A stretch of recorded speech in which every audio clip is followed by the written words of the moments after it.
BBMP ಕಚೇರಿಯಲ್ಲಿ ಇಡಿ ಅಧಿಕಾರಿಗಳು ಶೋಧ ಕಾರ್ಯವನ್ನು ಮುಂದುವರಿಸಿದ್ದಾರೆ. ಸಾರ್ವಜನಿಕರಿಂದ ದೂರು ಬಂದಂಥ ಹಿನ್ನೆಲೆಯಲ್ಲಿ ಕೇಂದ್ರ ಕಚೇರಿಯಲ್ಲಿ ಶೋಧವನ್ನು ನಡೆಸ್ತಾ ಇದ್ದಾರೆ. ಬಿಬಿಎಂಪಿ ಪ್ರಧಾನ ಅಭಿಯಂತರ ಪ್ರಹ್ಲಾದ್ ಕಚೇರಿಯಲ್ಲಿ ಶೋಧ ಕಾರ್ಯ ನಡೆದಿದೆ. ಬೋರ್ವೆಲ್ ವೈಟ್ ಟಾಪಿಂಗ್ ಹಗರಣಕ್ಕೆ ಸಂಬಂಧಪಟ್ಟಂತೆ ಇಡಿ ದಾಳಿ ಆಗಿದೆ. ಬೋರ್ವೆಲ್ಲನ್ನು ಹೇಳಿದ್ದೊಂದು ಮಾಡಿದ್ದೊಂದು ಅಂತ.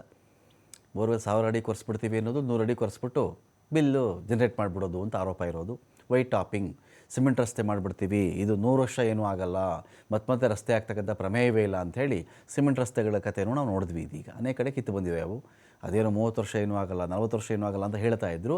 ವೈಟ್ ಟಾಪಿಂಗ್ ಅಂದರೆ ಅದೇನೆ, ಟಾರ್ ರೋಡ್ ಬದಲಿಗೆ ಡಾಂಬರ್ ರೋಡ್ ಬದಲಿಗೆ ಸಿಮೆಂಟ್ ರೋಡನ್ನು ಮಾಡೋದು ಅಂತ ವೈಟ್ ಟಾಪಿಂಗ್ ಅಂದರೆ ಅದೇ. ಅದೊಂದು ಕಡೆ, ಬೋರ್ವೆಲ್ ಒಂದು ಕಡೆ 1000 ಅಡಿ ತೋರಿಸಿದ್ವಿ, 2000 ಅಡಿ ತೋರಿಸಿದ್ವಿ ಅಂತ ಹೇಳಿ ಬಿಲ್ ಜನರೇಟ್ ಮಾಡಿದ್ದಾರೆ. ಅದು ತೋಡಿರೋದು ಮಾತ್ರ 100 ಅಡಿ. ಆ ಥರದ್ದೊಂದು ಆರೋಪ ಕೇಳಿ ಬಂದಿತ್ತು. ಇದಕ್ಕೆ ಸಂಬಂಧಪಟ್ಟಂತೆ ಇವತ್ತು ದಾಳಿಯನ್ನು ಮಾಡಿದ್ದಾರೆ. ಬೆಂಗಳೂರು ವ್ಯಾಪ್ತಿಯಲ್ಲಿ ಬಿಬಿಎಂಪಿ ಕೊರೆಸಿದಂಥ ಬೋರ್ವೆಲ್ಗಳು, ಇದರಲ್ಲಿ 9,000 ಕೋಟಿ ಹಗರಣ. ಒಂದಲ್ಲ ಎರಡಲ್ಲ. ನಿಮಗೆ ಯು ಮೆ ನಾಟ್ ಬಿಲೀವ್, ಒಂದು ಕಾಲಕ್ಕೆ 9,000 ಕೋಟಿ ಅಂತ ಹೇಳಿದ್ರೆ ಬಿಬಿಎಂಪಿಯ ಟೋಟಲ್ ಬಜೆಟ್ ಅದು. ಆನಂತರ 15,000 ಕೋಟಿವರೆಗೂ ಹೋಗಿರಬಹುದು, ಅದು 20,000 ಕೋಟಿ ಹತ್ತತ್ರ ಬಂದಿದೆ ಅಂತ ಅಂದುಕೊಳ್ಳೋಣ ನಾವು. ಆದರೆ ಇಲ್ಲಿ ಹಗರಣವೇ 9,000 ಕೋಟಿ ಇದೆ ನೋಡಿ. ಒಂದು ಕಾಲಕ್ಕೆ 9,000 ಕೋಟಿಯಲ್ಲಿ ಎಂಟೈರ್ ಬಿಬಿಎಂಪಿಯ 1 ವರ್ಷದ ಬಜೆಟ್ ಮುಗಿತಾ ಇತ್ತು. ತುಂಬ ವರ್ಷಗಳಾಗಿಲ್ಲ, ತೀರಾ ಇತ್ತಿತ್ತಲಾಗಿ ನಾನು ಮಾತಾಡ್ತಾ ಇರೋದು. ಅದರಲ್ಲಿ ಒಂದು ಬೋರ್ವೆಲ್ಲು ವೈಟ್ ಟಾಪಿಂಗ್, ರೋಡ್ ಅಲ್ಲಿ ಮಾಡಿದ್ವಿ, ಇಲ್ಲಿ ಮಾಡಿದ್ವಿ, ಚೆನ್ನಾಗಿರೋ ರೋಡ್ನೇ ಕಿತ್ತಾಕೋದು, ಅದಕ್ಕೆ ವೈಟ್ ಟಾಪಿಂಗ್ ಮಾಡೋದೆಲ್ಲ ಮಾಡ್ತಾ ಇದ್ರಲ್ಲ. ಈ ಎಲ್ಲ ವಿಚಾರಗಳಲ್ಲಿ 9,000 ಕೋಟಿ ರೂಪಾಯಿಗಳ ಹಗರಣ ಆಗಿದೆ ಅಂತ ಆರೋಪ ಕೇಳಿ ಬಂದಿದೆ.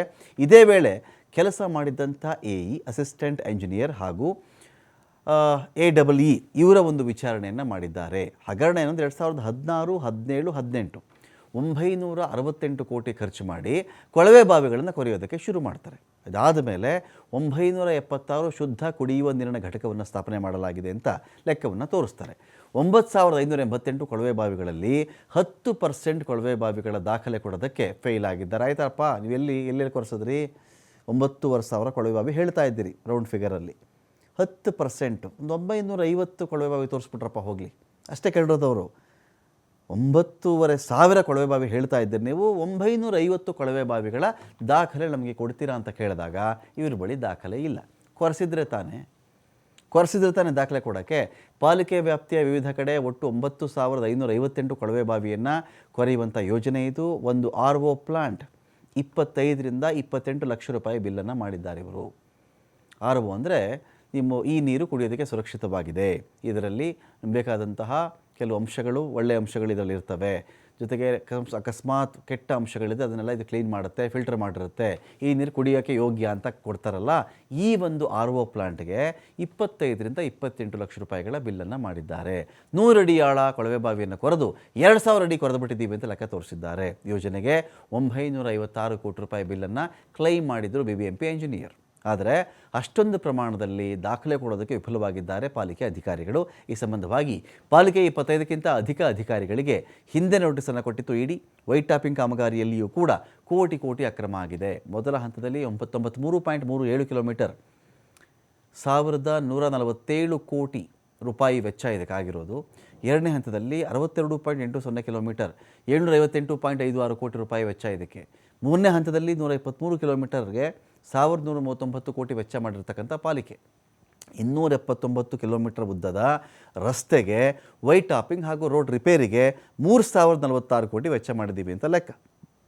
ಪ್ರತಿ ಕಿಲೋಮೀಟರ್ಗೆ ನೀವು ಲೆಕ್ಕ ಹಾಕೊಳ್ಳಿ, 12ರಿಂದ 18 ಕೋಟಿ ಖರ್ಚು ಮಾಡಿದ್ದೀವಿ ಅಂತ ಲೆಕ್ಕ ತೋರಿಸಿದ್ದಾರೆ ಇವರು. ಒಂದೇ ಒಂದು ನೀವು ಒಂದೂವರೆಯಿಂದ 2 ನಿಮಿಷದಲ್ಲಿ 1 ಕಿಲೋಮೀಟರ್ ಕ್ರಮಿಸಬಹುದು ನೀವು. ಅಷ್ಟು ದೂರಕ್ಕೆ ಸಿಮೆಂಟ್ ಹಾಕೋಕ್ಕೆ ಇವರಿಗೆ 12ರಿಂದ 18 ಕೋಟಿ ಖರ್ಚಾಯಿತು ಅಂತ ಲೆಕ್ಕ ತೋರಿಸ್ತಿರೋದು ಇವರು.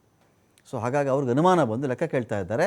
ಲೆಕ್ಕದ ಪತ್ರಗಳನ್ನು ದಾಖಲೆಯನ್ನು ಕೊಡುವಲ್ಲಿ ತಬ್ಬಿಬ್ಬಾಗಿದ್ದಾರೆ ಅಧಿಕಾರಿಗಳು. ಎಲ್ಲ ಒಂದು ರೆಕಾರ್ಡ್ಸ್ ವೆರಿಫಿಕೇಶನ್ ಅಂತ ಇರ್ತದೆ. ನಿಮಗೆ ಬಿಬಿಎಂಪಿಯಲ್ಲಿ ಹಲವಾರು ಕಾಮಗಾರಿಗಳಿರ್ಬೋದು, ಅಡ್ವರ್ಟೈಸ್ಮೆಂಟ್ಸ್ ಇರ್ಬೋದು, ರೆವಿನ್ಯೂ ಡಿಪಾರ್ಟ್ಮೆಂಟ್ ಇರ್ಬೋದು, ಎಲ್ಲನೂ ಇದೆ. ಇವತ್ತು ಎಲ್ಲ ಆಫೀಸರ್ಸ್ ಬೇರೆ ಬೇರೆ ಕಡೆ ಇದ್ದಿದ್ದಕ್ಕೆ ನನ್ನ ಆಫೀಸಲ್ಲಿ ಕಮಿಷನರ್ ಅವ್ರು ಕರೆದು ಏನು ಕೇಳಿ ಅಂತ ಹೇಳಿದರೆ, ಆ ರೀತಿಯಲ್ಲಿ ಪ್ರಿಲಿಮಿನರಿ ಇನ್ವೆಸ್ಟಿಗೇಷನ್ ಸ್ಟಾರ್ಟ್ ಮಾಡಿದ್ದಾರೆ. ಅವರಿಗೆಲ್ಲ ನಮ್ಮ ಸಹಕಾರಗಳು ಕೊಡ್ತಾ ಇದ್ದೀವಿ, ನಮ್ಮ ದಾಖಲೆಗಳು ಕೊಡ್ತಾ ಇದ್ದೀವಿ. ಅವ್ರು ಏನೇನು ಕೇಳ್ತಾರೋ ಅದೆಲ್ಲ ಕೊಡ್ತಾರೆ. ಹಾಗೆ ಇವತ್ತು ಇಂಟ್ರೊಡಕ್ಷನ್ ಮೀಟಿಂಗ್ ನಡೀತಾ ಇದೆ. ಯಾವ್ಯಾವ ಕಚೇರಿಯಲ್ಲಿ ಯಾರ್ಯಾರು ಮುಖ್ಯಸ್ಥರಿದ್ದಾರೆ ಅವ್ರದ್ದೆಲ್ಲ ಮೀಟಿಂಗ್ ನಡೀತಾ ಇದೆ. ಅವ್ರನ್ನೆಲ್ಲ ಇಂಟ್ರೊಡ್ಯೂಸ್ ಮಾಡಿಕೊಡ್ತಾ ಇದ್ದೀವಿ. ಸೊ ಮುಂದಿನ ಕೆಲಸ ಅವ್ರು ಮಾಡ್ತಾರೆ. ಹೌದು, ಇವಾಗ ರೂಮ್ ವ್ಯವಸ್ಥೆ ಮಾಡಿದ್ದೀವಿ. ಕೌನ್ಸಿಲ್ ಹಾಲಲ್ಲಿ ಒಂದು ರೂಮ್ ಮಾಡಿಕೊಡ್ತಾ ಇದ್ದೀವಿ. ಅದೆಲ್ಲ ಬೋರ್ವೆಲ್ ಸಂಬಂಧಪಟ್ಟಿದ್ದು ಮುಖ್ಯವಾಗಿದೆ. 2016ರಿಂದ 19 ತನಕ ಏನು ಬೋರ್ವೆಲ್ಗಳಾಗಿರ್ಬೋದು, RO ಪ್ಲಾಂಟ್ಗಳಿರ್ಬೋದು, ಅದ್ರ ಬಗ್ಗೆ ಮುಖ್ಯವಾಗಿ ಬೋರ್ವೆಲ್ದು ನಿಮ್ಗೆಲ್ಲ ಗೊತ್ತಿರೋ ಹಂಗೆ ನಾವು ಕಳೆದ 2 ವರ್ಷದಿಂದನೂ ಕೊಡ್ತಾ ಇದ್ವಿ. ಇವಾಗ ಮತ್ತೆ ಕೊಡಬೇಕು ಅಂತ ಹೇಳಿದೆ. ಇವತ್ತು ಅವರು ನಾವು ಕೊಟ್ಟಿರೋ ದಾಖಲೆಗಳು ಅದೇ ಸರಿಯಾಗಿದೆಯಾ ಅನ್ನೋ ಒಂದು ವಿಚಾರಕ್ಕೂ ಬಂದಿದ್ದಾರೆ. ಅದ್ರ ಜೊತೆ ಬೇರೆ ಬೇರೆ ಮುಖ್ಯಸ್ಥರುಗಳು